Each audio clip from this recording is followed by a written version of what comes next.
Subscribe करें और bell दबाएं ताकि कोई खबर रह न जाए। ठीक है हिलाली साहब, इलेक्शन कमीशन के हवाले से आपका मैं लास्ट कमेंट चाहूँगी। ये तो आदमी को रिज़ाइन कर देना चाहिए फ़ौरन। इसके ख़िलाफ़ बहुत सारे केसेस हैं और बहुत सारे स्कैंडल्स आने वाले हैं। इसने 77 लोगों को अपॉइंट किया है। कौन है वो? किस बेसिस पे अपॉइंट किया है? क्या इसलिए अपॉइंट किया है कि जब इलेक्शन आएंगे उनको इस्तेमाल किया जाएगा? ये आदमी जो EVMs और फॉरेन वोट खुद कहता है मैं नहीं लूँगा, नहीं लेना चाहता है, ये है कौन भाई?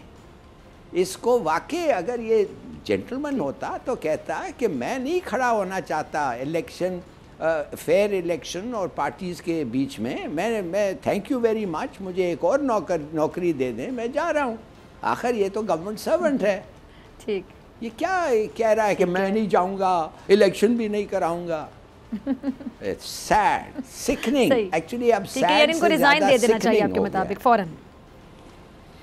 Yeah, absolutely. सब्सक्राइब करें और बेल दबाएं ताकि कोई खबर रह न जाए।